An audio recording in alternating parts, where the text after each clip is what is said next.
along as well. I'm the General Manager of Education Services at ACRRM. I've been in that role since the beginning of the year. I am really enjoying my job. It's a great team. Sometimes I feel a touch overwhelmed. A great team, and we're getting lots done, and lots done very, very quickly. So please jump in. Please offer advice. Please get your thoughts out when we get to the areas of discussion. First though, what I'd like to do is to talk a little bit about what process ACRRM has set up for its selection over the last 2 years, a little bit about what's happened with the cohort that was selected last year and has started this year, a little bit about the current selection process that's underway, and a little bit about what the external evaluation of this selection process is already starting to show, and then take it from there with discussion. So this is sort of the pathway. This is what we're having a good look at and what we're trying to move through. Today, all I'm going to talk about is selection and how we find people, the eligibility checks, the stuff that comes after. That's all in different components, and all of this stuff is having a good look at with the college.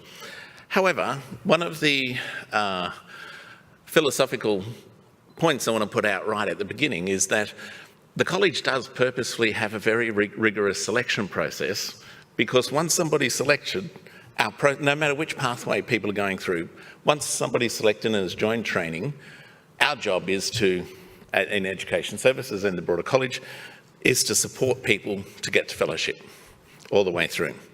And the independent pathway, the AGPT pathway, the new starting next year related to the independent pathway non-VR fellowship program, the selection that the college has for each of these is exactly the same. It actually doesn't matter if you're being selected for through AGPT, which is government subsidised, through the non-VR fellowship program, which is about to start, and we can talk about that afterwards if you want to, which is partly subsidised, or the independent pathway, which is fully self-funded. The selection process is exactly the same. So once you've been selected by the college, and we'll go through what that selection means, our job is to support you to get to teach through teaching and learning, so you complete assessments, so you can get to fellowship.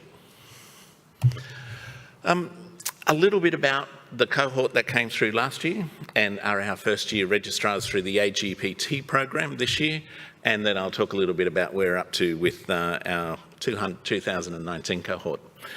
So last year we had 156 places to fill. We had 301 express interest on our website, and this was the first year that ACRRM was looking after its selection process. Those people then applied through the Commonwealth Department of Health website. 238 applicants were deemed to be eligible, and the eligibility checks we can talk about in a while if you'd like to. 181 of those actually completed everything to move through the selection process with ACRRM. Throughout the country last year, we interviewed 180. 9 of those were considered unsuitable, and we'll talk about the selection process soon as to why.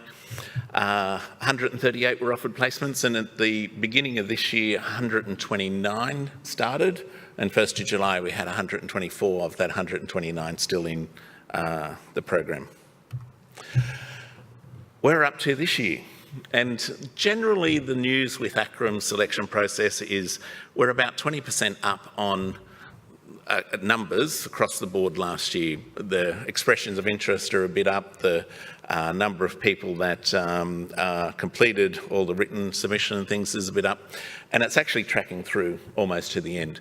So it looks like we'll have, at the end of the year, when we've been through our intakes, about 20% more candidates joining ACRRM as first year registrars than last year.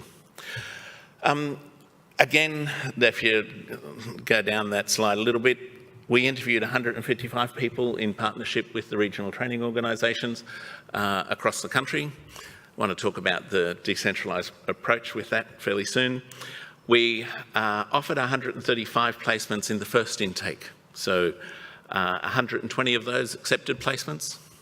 and I actually met a few of, I don't know if you're in the audience because I can hardly see you, but I met a couple of this 120 here at the conference, and I know there's quite a few people here. We're right in the middle of our second intake. The MMI interviews across the country started last weekend and they actually finished this weekend. 28 applicants were being interviewed over this last week and a half with an MMI process. And we're going to find out tomorrow how all that's going, on Monday, how all that's going and where we're up to with selection of those 28. What we do now know is that a third intake will take place. So although ACRRM candidates and through selection is about 20% up, overall applications to general practice and rural generalism across the country is down by 11%, and not all places across the country are filled through the second intake. So there has been discussions with the Commonwealth about the Commonwealth wanting the colleges to fill those places. So there is going to be a third intake, and that's something we're going to start working on, and been chatting with personnel from the RTOs over these few days, but that's something that's going to start getting organised starting next week. We can talk about that at the end as well. So we've been having a little look at the 129 candidates who started with ACRRM at the beginning of the year with AGPT.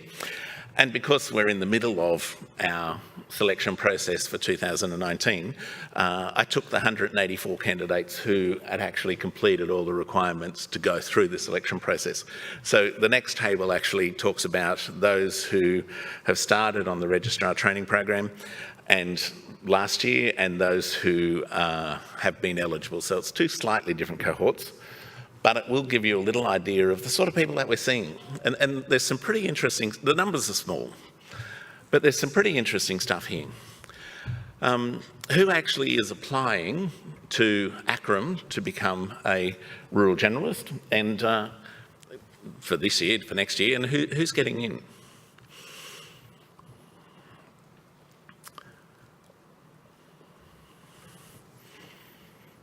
And that actually gives you a little bit of a flavour of the cohort of people that ACRRM is selecting, and we'll go through the selection process in a minute, and those people who are applying.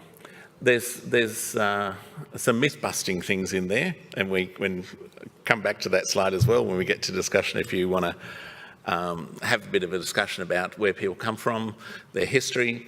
There's a whole pile of questions we ask during selection that aren't up there, but which medical school people go to, rural exposure, attachment to rural clinical hubs, all those sorts of things.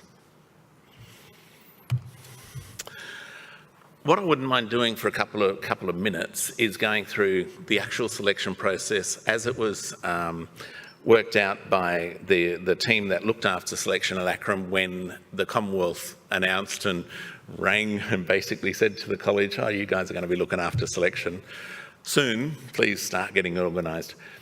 What was set up for the first year of selection, so for the first year registrars that have started this year, the organising group decided to keep exactly the same process for selection for this year. The reason for that is so that we can combine the two cohorts and have a look at how it's travelling, have a look at whether what we're attempting to do is valid, whether it's reliable, whether we're actually selecting as we want to select, whether the discriminatory factors that are built into this process are sufficient, whether the people that are getting in are the appropriate people to get in, whether the people that we're sort of saying thanks but no thanks to are the appropriate people that we're sort of should be doing that. So what I'm going to go through is the structure, then a little bit of what the external evaluation from the first year showed, but keep in mind, because of that, we've kept the exact same structure for this year.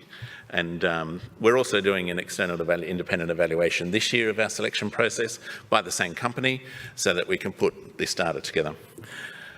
So there's three parts to it. The referee reports, the written assessment, which comprises of 5 questions, which are online through the AGPT online portal, SAMS, the Selection and Assessment Management System, and then localised across the country multiple mini interview process, And at those, it's either 8 stations with 8 interviewers, and a person moves around to all 8 stations, or 4 interviewers and a candidate moves around the whole thing twice.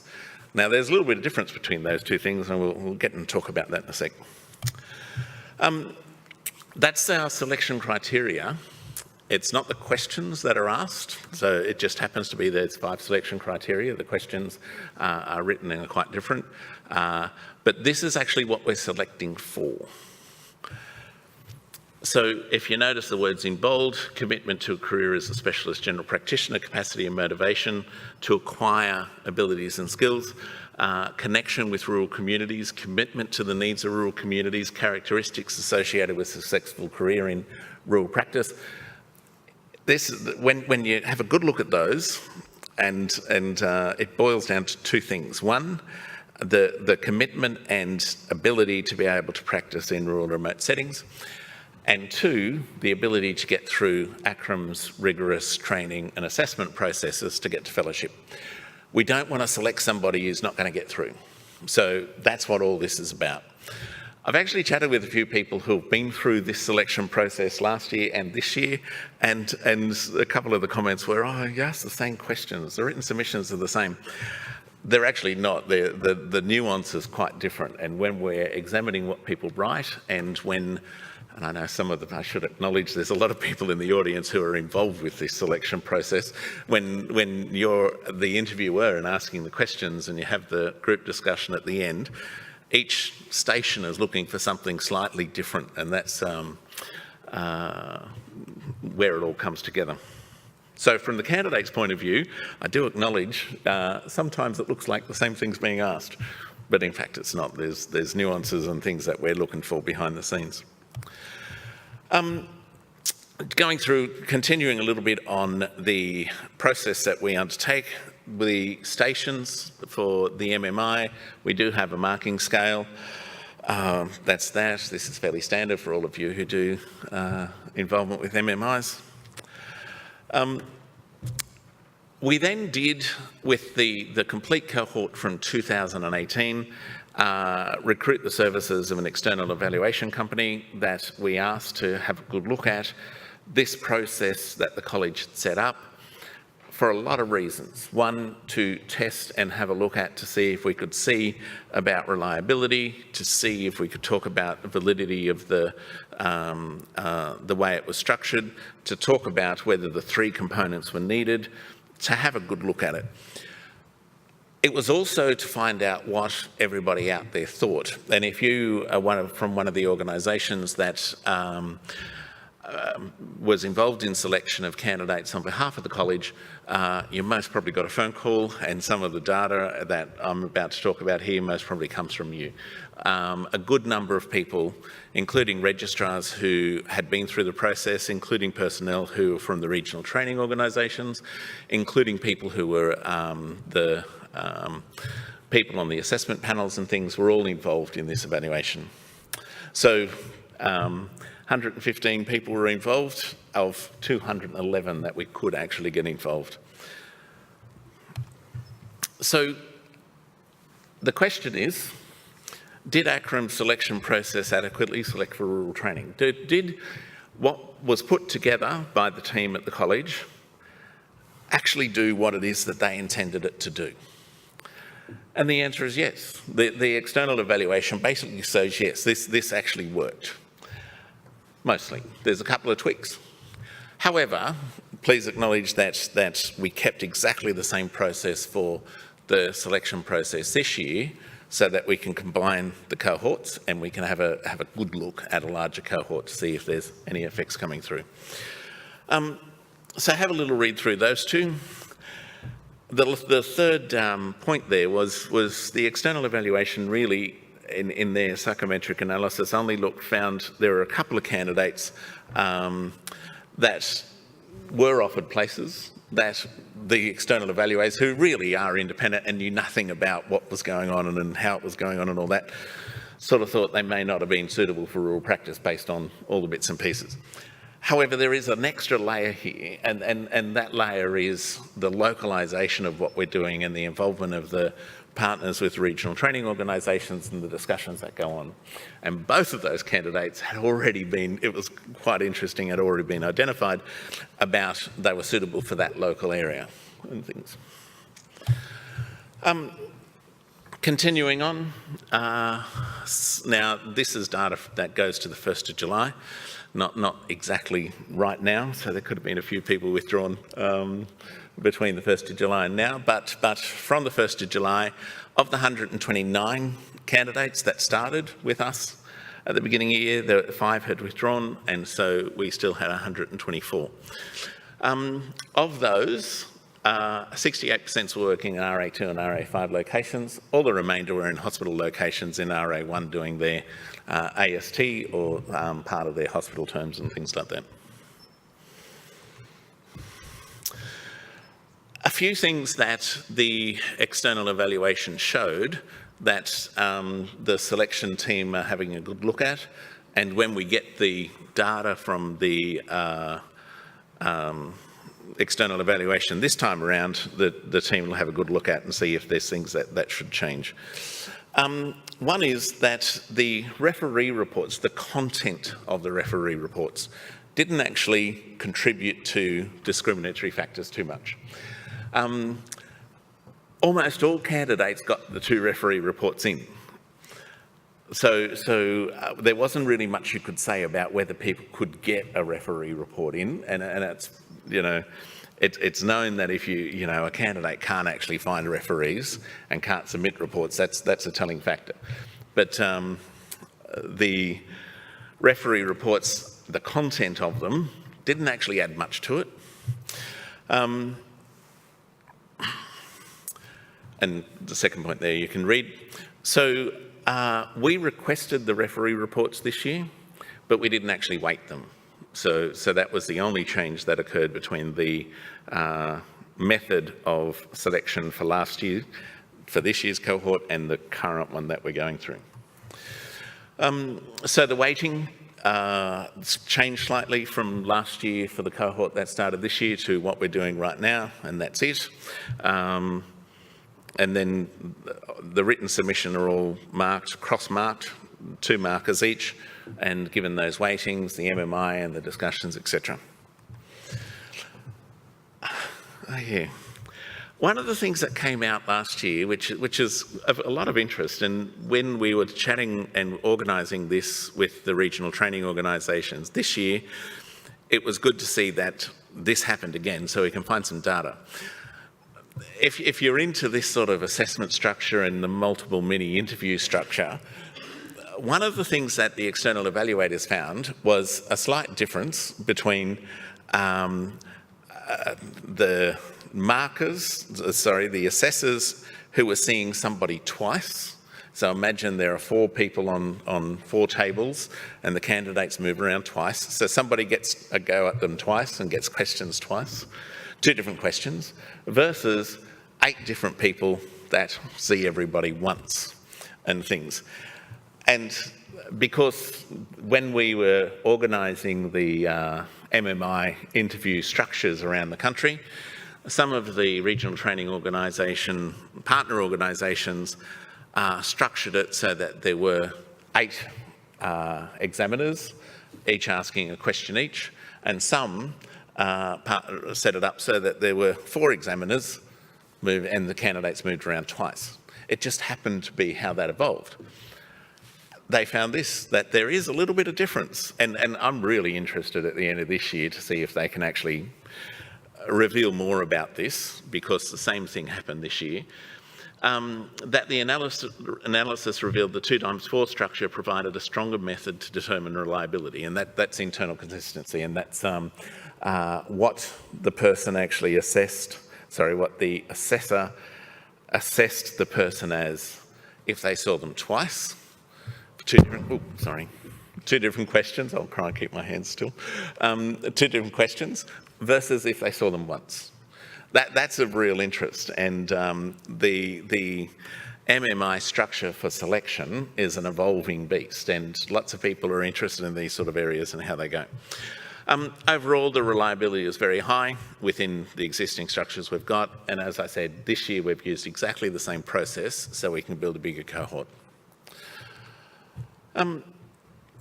Since we're in the Northern Territory, having a quick look at last year's very small pool of applicants in the Northern Territory, simply because it supports the concept of ACRRM's approach to selecting for rural practice and whether the approach that ACRRM has taken works or not. Now, these numbers are so small that you can't really make too much out of this, but it's interesting to have a little look at it. So the analysis did actually show there is a difference between the Northern Territory group compared to each other location, not everybody else combined, but if you compared Northern Territory to Queensland or Northern Territory to South Australia, etc. But the graphs show it best. This is the average of the scores of the written assessment, and the blip is the Northern Territory. So there's only four. There's only 4 people. There's a lot more this year, which is fantastic. There's only 4 people last year went through this process with ACRRM selection in the Northern Territory, but that little graph says something, and it's repeated with the average of the banding or the bars of the multiple mini interview. When we asked the external evaluators to have a little look at this as to, what's going on and why, this is what they came up with. And it actually, now, you could argue this is anecdotal evidence, and you could argue this is sample bias because I've asked them a question to find the answer to something we already hoped what the answer was for. But it actually makes intuitive sense. So it reinforces the selection for rural process of those who nominated the Northern Territory of the nature, if you could imagine who wants to come to the Northern Territory, people who want to come to the Northern Territory know what the Northern Territory is like, know what rural practice is like, know what clinically isolated practice is like. So they are more likely to be better prepared to work in rural areas, they are more likely to have researched local communities, and they are more likely to have connections with the local communities they are coming to. That resulted in those 2 little blips in those graphs, which reinforces what ACRRM's trying to do, which is select for rural practice.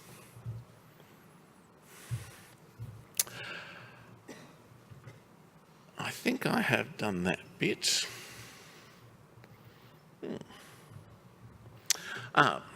Yeah, I haven't.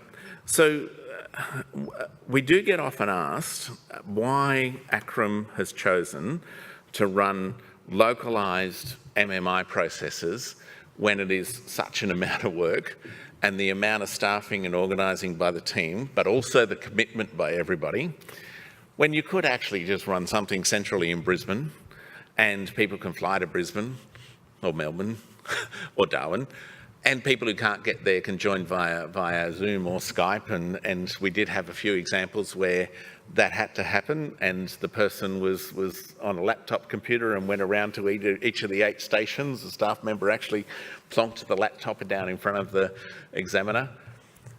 We can do that. And there are some examples of where that needed to happen and things like that. So why on earth is ACRRM spending the time and effort and the resources for the decentralised process? So, funnily enough, the external evaluation showed the most probably wouldn't make too much difference from the outcome. So the validity of the process wouldn't most probably change if it was central or if it was decentralised. ACRRM, however, has a very strong policy about local solutions for local needs and decentralised processes, and the locals know what's going on. The anecdotal feedback is that if somebody can travel to the local area and they know the local area or they're from the local area, then most probably it raises their awareness to commitment to working in that practice and things like that. So ACRRM is going to continue, for a while at least, on our decentralised model for this. And again, I know I can see some of you in the room who are involved in this, and I know this is an effort, and I know the team at ACRRM, there's a lot of organising to do, but it does pay off. As I said at the beginning, we wanted to keep the same selection process that was first set up by the team that organised this for the 2018 cohort for this year. The only difference is that we stopped the weighting on the referee reports because that was so obvious from the external evaluation for the first one. The process that we're about to embark on for next year, which is 2020 cohort, is going to be based on the external evaluation that we're about to finish up with our cohort for now, but it will most probably look very, very similar. So a couple of things about where we're going and what we're doing, and this sort of leads into a bit of a discussion about where ACRRM is going to be in a couple of years' time when college-led training moves through its transition process and we're there. And also when the non-vocationally registered fellowship program, which is the Commonwealth is instigating to move people who are working in general practice into fellowship training programs, when all that comes into place, what's going to happen? So the selection process that the college has into any training pathway is consistent, is going to remain consistent. So it actually doesn't matter if you want to get onto an ACRRM training program through AGPT and be fully funded by the Commonwealth Government, or you want to pay your own way and go through the independent program. The selection process you've got to go through is exactly the same. We're going to have a good look at the external evaluation and see if there's any extra evidence about different directions. It's all looking pretty consistent right this minute. And as I said just a sec ago, the college remains committed to the localised processes that have already been instigated and things as we go along. I have no idea how long I took. However, I did want to thank you. They're all good. Thank you. So what I'd like to do is introduce the college's Censor-in-Chief, David Campbell, who's also been involved with this selection process pretty much. I don't know if you want to say any words, David, you don't have to, but also to participate in the discussion. I'd also like to acknowledge there are a lot of people from ACRRM who do all this stuff, and the selection coordinator at ACRRM, who has been employed since the beginning of this year, is also here, Tracy Wu, and Tracy can most probably answer these questions better than I, so we'll see how we go. David, there are some questions already, but do you want to say any words to start with, Dave?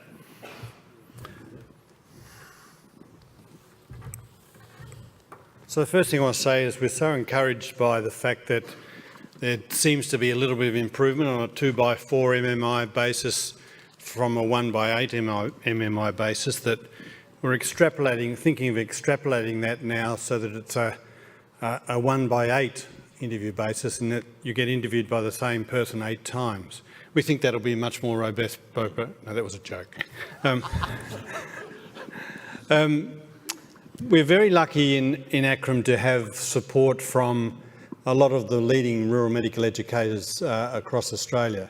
So people like Torin Sengupta, Lucy Walters, etc., who've had a major input in the design of this selection process, particularly setting the criteria for the selection. And just to comment on those criteria, which Steve had up on the slide, the Australian Medical Council requires all colleges to have a merit-based selection process, and in fact to have a selection process. Some colleges have only recently scrabbled together a selection process because they realised they actually didn't have one. So it's been a really good process for ACRRM to have built on our independent pathway selection process, and then as we moved to college-led selection 2 years ago, building on our experience with that and being able to apply criteria that we'd already applied to the independent pathway. So how did we define merit? And that's really left to the college, really, and that's why we adopted the criteria. So you can see that it doesn't relate at all to anything like undergraduate medical education performance, grade point average or anything like that. It doesn't relate at all to performance as an intern or as a junior doctor. as far as supervisor reports or anything like that. We were assessing ability to undergo the ACRRM training program and commitment to rural practice and commitment to a career in rural practice. So it was far more a qualitative assessment of the personality of that person and their intentions, etc., and also a judgment about their ability to undertake the program. So I think that's a very important point to make about the merit-based assessment that approach that ACRRM took. And I think, that's to our benefit because, the evaluation is showing that that's been very positive. So that were really the only comments I wanted to make, but we're very happy to take questions. So Stephen, thanks very much for the presentation. Because the striking thing is the rigour to which you've run the process and then you've externally evaluated from the psychometrician. So it's a very neat bit of study. However, I'm not sure that it's necessary. I take David's point about the college being required to select, but in the end, you're basically not declining a place to too many people. So that in one sense, it's an expensive, labour-consuming process that's very defensible, but I'm not sure that the college couldn't actually simplify it until they get a whole lot more applicants. And the second answer I was going to give you, because I worked for Adelaide Rural Clinical School for many years, and we don't have a whole lot of our graduates in rural South Australia. But I've found out this weekend they've all come to Northern Territory. So we're their little spike. They're actually our Adelaide students. Oh, no, they're all here. It's great to see them from many, many different year groups who've ended up in the Territory. Yep. So thanks. Well, look, I suppose I disagree with you slightly, Jonathan, about the approach to evaluation. I think, part of the approach that we've taken for a whole lot of the rural medical education initiatives over the years, the establishment of rural clinical schools, et cetera, is to evaluate from the get-go. And so we were very keen to do that. And as the numbers grow, I think, of course, that evaluation will give us more information. But we've already made a change based on the evaluation that we've got, in that we haven't graded or rated the interviews. So, I think that's we're acting on that information and we're making the changes as we go. So I think it is important. Yeah. And I've got no more to it. So Yeah. So if we're talking about simplifying it, are there any individual factors which either would make someone unsuitable or very suitable? Have you managed to pick up anything like individual that we can, look at? We don't have enough data. I could take a guess at yes, there's some, but no, there's not enough data in such a small cohort at the beginning, and I really don't think we're going to have enough with the two cohorts combined. Maybe a few years down the track, once we keep doing this for a while, we might, but yeah, not yet. Well, look, I think the other comment to make about that is the proof will be in the pudding. So as we see the progress of these trainees through the various assessments and their performance there, I think we'll be able to make some retrospective judgment about, our assessment of their eligibility when we selected them. So, we've got to have at least a 4-year, 5-year sort of process there before we can start making those comparisons. I'm just interested in the psychometrics. I wonder where the baseline data came from. Did you look at the psychometrics of those doctors who are already in rural and remote practice? Because we're a very complex, interesting bunch, and it just worries me that you might be selecting a few specific psychological characteristics and labelling them as appropriate when it might be a bit more complicated than that. And also, are you intending to follow through the people who didn't get selected to see what happens to them in their careers? Yep, I can answer that. Yeah. I'll acknowledge the process doesn't actually take in the complete complexity of the rural doctor. But yes, in answer to the second part, yes, those who weren't selected, and in the first year there was only 9, but I know that this year, after the first intake, there are actually 20, and that is quite telling because we didn't fill all our spots, and so ACRRM in partnership with the regional training organisations, is saying, look, we're not just going to take anyone. We don't think you're suitable for this area, etc. And yeah, last year we did, and we will again this year make contact with those who weren't successful to go through. Sorry, when I say we, the external evaluators, to add their voice to what's going on and how it's going. I have a couple of thoughts and questions, and one would relate. I mean, you said it's a bit too early, but you know, part of what you're wanting to do is predict someone's capacity to successfully complete fellowship, and you know, we haven't let this run long enough. But I am interested that one RTO that I'm involved with believes that they have a very strong opinion that they have a survey that they give to their trainees when they come that seems to predict their capacity to complete fellowship. So I wondered if you have any thoughts about that. And the other thought is when you're giving some of the results, I wondered whether the trainees are a bit bimodal, by which I mean there are some trainees who self-select for rural, maybe, you know, people from the rural clinical school who that is their career direction, and then there's another group of trainees who are constrained by a political circumstance, almost in the extreme, kicking and screaming, going down the rural area, and that might be a little different from state to state. And I wondered if you had any thoughts about that too. I think with regard to your first point, I think there's an element of self-selection going on here anyway, in that what we know is that the figure is 84% of people with a FACRM are more likely, are still in rural practice after 5 years.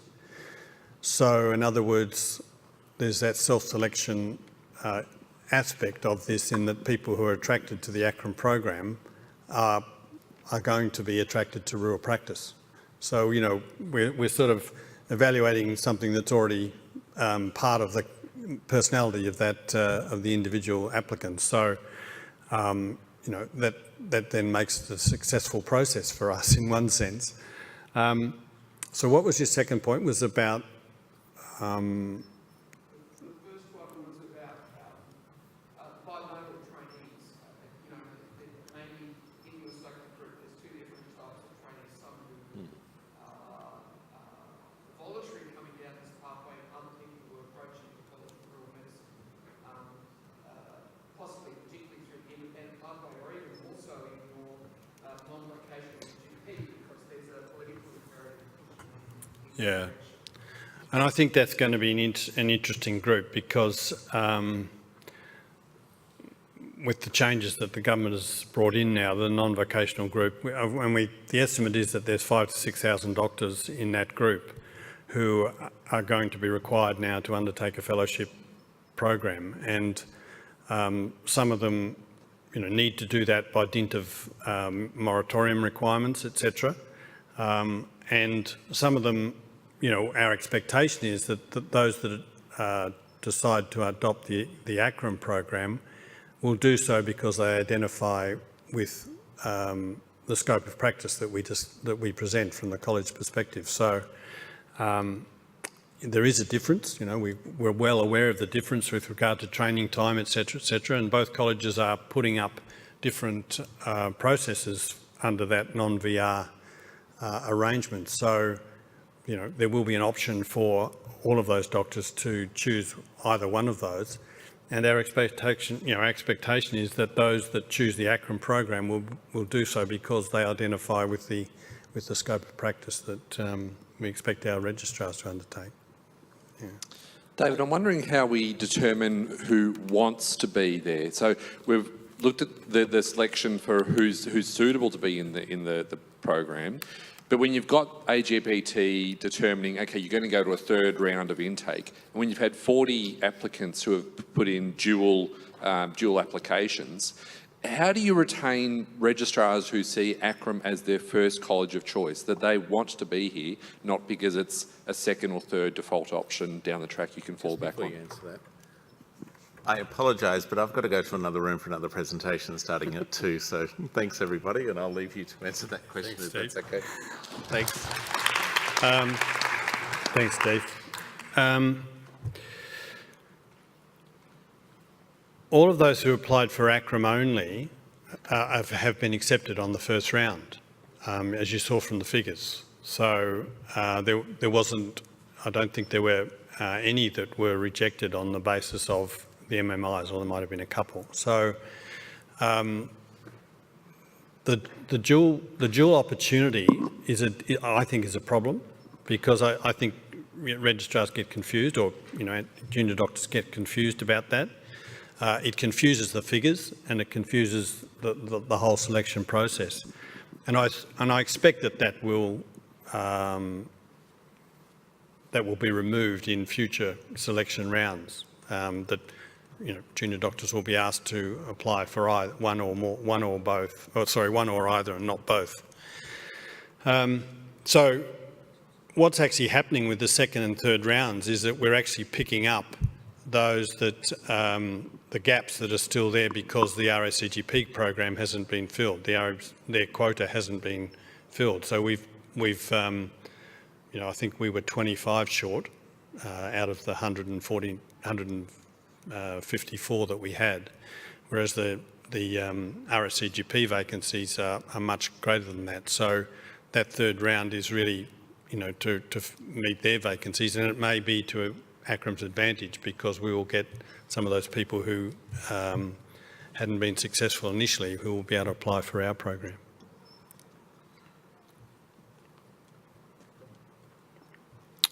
Elise. I just wondered whether ACRRM goes into selection or trying to recruit or market themselves as a pre-vocational junior doctor group, and not just the rural schools and hospitals.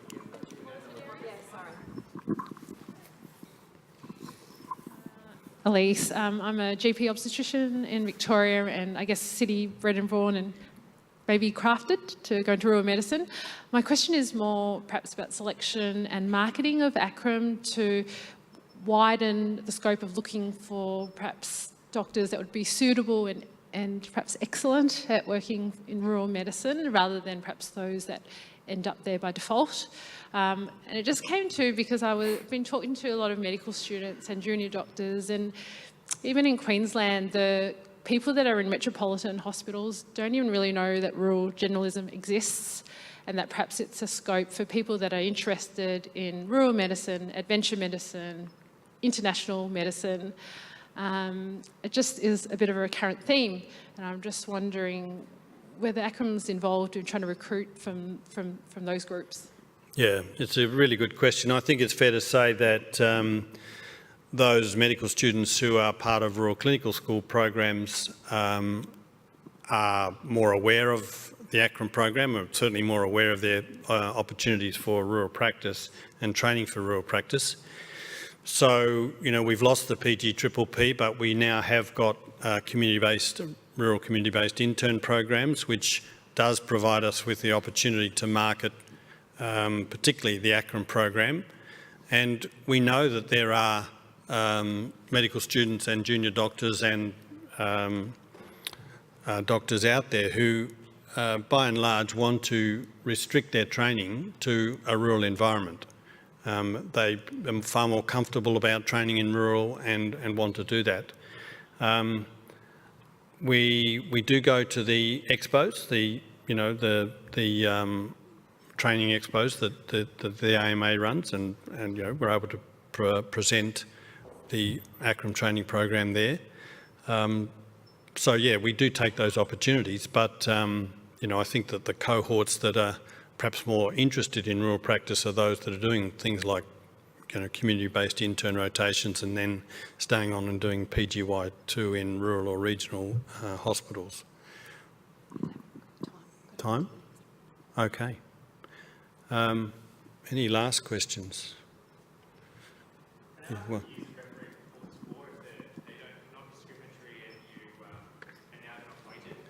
Yes, so we kept them in because we made that decision not to weight them. We kept them in as a sort of reckoner that we could go back to if we weren't quite sure. So if we had a registrar who was maybe a bit borderline in the MMIs out of the interviews, and we weren't quite sure, we then went back to the referee checks and drew some more information from them. So we thought it was worth retaining that as an information source, but we decided it wasn't worth waiting. Yeah. All right, thank you very much, and yeah, thanks for your attention. Thanks very much, David.